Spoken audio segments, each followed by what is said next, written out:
కొరియాలోని మతంపై స్వేచ్ఛ ఎలా ఉంటుంది, అసలు ఎన్ని మతాలు ఉంటాయి? నిజానికి నార్త్ కొరియా రాజ్యాంగం ప్రకారం మత స్వేచ్ఛ అనేది ఉంది, కానీ అది పుస్తకాల్లో మాత్రమే ఉంటుంది. నార్త్ కొరియాలో మతంపై జరిగే దాడులు ప్రపంచంలో ఎక్కడా జరగవు. నిజానికి అక్కడ ఎవరైనా బైబిల్ను నమ్ముతున్నారు లేదా చదువుతున్నారు అని గవర్నమెంట్కి తెలిస్తే వారికి మరణశిక్ష తప్పదు. 2013లో ఒక స్టేడియంలోని 80 మందిని అందరూ చూస్తుండగానే చంపేశారు. కొంతమందిని జైల్లో పెట్టి టార్చర్ చేశారు.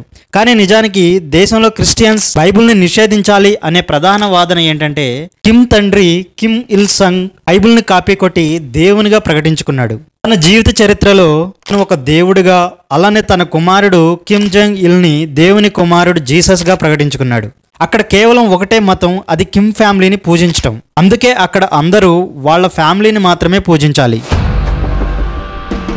గైస్, గాయమైనప్పుడు రక్తస్రావాన్ని ఆపి ఇన్ఫెక్షన్ అవ్వకుండా త్వరగా గాయాన్ని మానపడానికి చర్మంపై స్టిచెస్ వేస్తారు. అయితే డాక్టర్ గాయానికి స్టిచెస్ వేసే టైంలో సూదిని చర్మం గుండా పొడిచి చర్మం గట్టిగా లాగి 2 అంచులను కలిసే విధంగా దారంతో స్టిచెస్ వేస్తారు. అక్కడ కొత్త కణాలు కణజాలాన్ని బాగు చేయడం ప్రారంభించినప్పుడు మనకు ఎక్కువగా మంటగా మారి బాధను కలిగిస్తుంది. తర్వాత బంధన కణజాలాలు మరియు కొల్లాజన్లు చర్మాన్ని కొత్తగా సృష్టించడం ప్రారంభిస్తాయి. తర్వాత అక్కడ రక్తనాళాలు ఏర్పడి ఆ ప్రాంతంలో డెవలప్ అయిన కణజాలాన్ని వృద్ధి చేస్తాయి. తర్వాత కొన్ని వారాల పాటు గాయం చర్మంలో కలిసి నయమవుతుంది. తర్వాత కుట్లు తీసేస్తారు.